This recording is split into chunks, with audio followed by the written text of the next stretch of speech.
Have you ever faced an obstacle so big that you thought no way?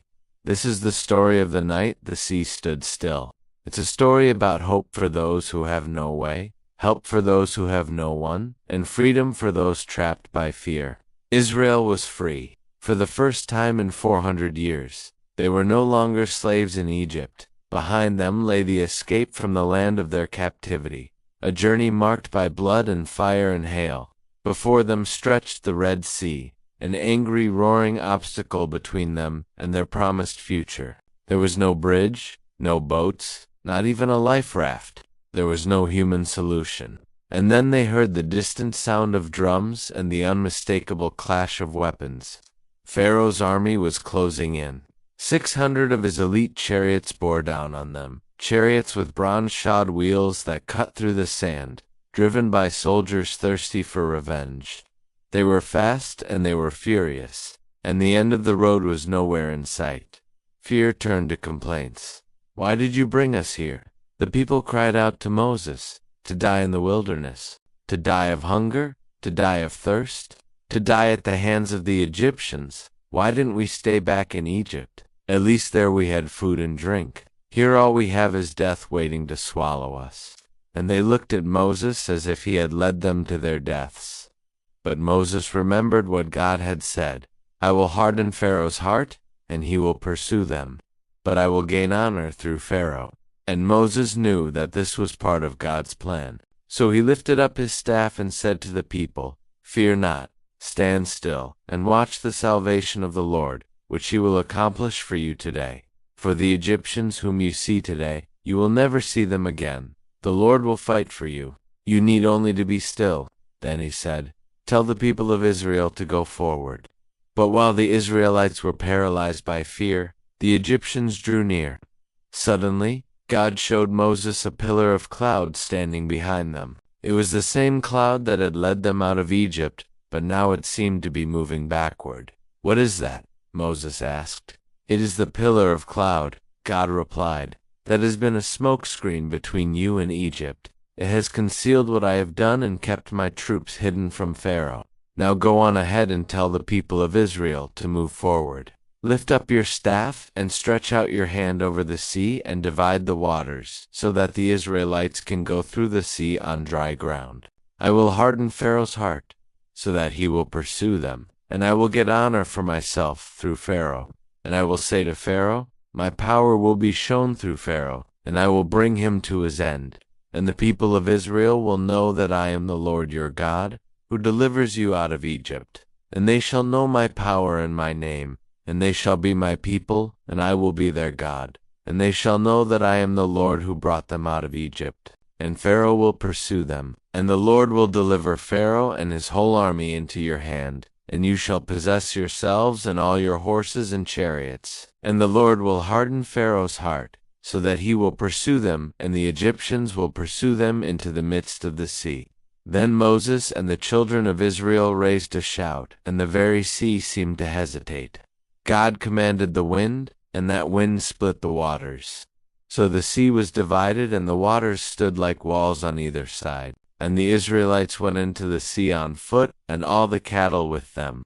Then God said to Moses, "Lift up your staff, Moses, and stretch out your hand over the sea, and bring the waters back upon Pharaoh and his chariots, and upon his horsemen." So Moses raised up the staff, and stretched out his hand over the sea. And the sea returned to its former position, collapsing upon the Egyptians, who had pursued them into the path, and not one of them was found. Thus the Lord saved Israel that day, and delivered them from the hand of the Egyptians, and the waters returned to their former position over the Egyptians. But the Israelites had gone through the sea on dry ground, and not one of them was lost. Then Israel praised God. "Oh, sing to the Lord, for he has triumphed gloriously. The horse and his rider he has thrown into the sea." And Miriam, the prophetess, the sister of Aaron, took a tambourine in her hand, and all the women went out after her, and they danced, singing together. In the end, Pharaoh and his army were destroyed, not because Israel was stronger or smarter or more numerous, but because God was with them. It was his battle. And at the end of the day, He took all the glory. As far as Israel was concerned, God made a way where there was no way. He parted the sea, allowing them to escape certain death at the hands of Pharaoh. In doing so, God proved once and for all that He keeps His promises, that He is always on time, and that He is more than enough in every situation. Today, many Christians face situations where the odds are stacked against them, where the problems seem too big, the challenges too great, the pain too deep, the hurt too fresh, the past too heavy, or the future too frightening. But God hasn't changed. He still makes a way where there is no way. He still parts the seas. When we look to Him, He still fights our battles and helps us overcome. He heals our hurts, mends our broken pasts, and brightens our darkest nights. There's a saying that says, "Don't put God to the test." But isn't that exactly what Israel did? Didn't they question whether God would really part the sea? Didn't they doubt His promise to protect them?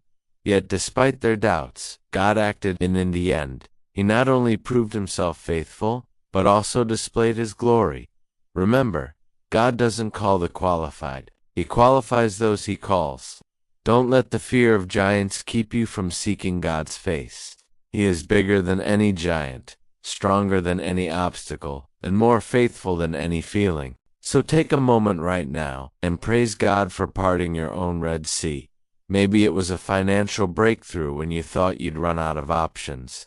Perhaps it was a healing in your body when medicine had failed. Maybe it was a deliverance from a harmful situation or a toxic relationship. Or maybe it was a simple peace that settled your anxious heart when you faced a major decision. Whatever your Red Sea, God helped you. He guided you, and He strengthened you. Give Him the praise and the glory. And ask yourself, if God could do it for me, He can do it for someone else. So who can you share this story with today? Who needs to hear that God still parts the seas? Who needs to know that He still fights battles? And who needs to experience His miraculous touch in their life? Don't hold this blessing to yourself. Let it flow through you and bless someone else. And as you do, watch what God does. Watch how He honors your faith and magnifies His name. Because remember, the God who parted the Red Sea still moves mountains, opens doors, and silences every enemy that rises against you. The God who delivered Israel still delivers His people. He still fights your battles. He still calms your storms, heals your hurts, and guides your steps. Put your trust in Him, for He is worthy. Believe in Him, for He is faithful. And love Him, for He is good. Now, a quick reminder before we go. Now here's a special blessing just for you.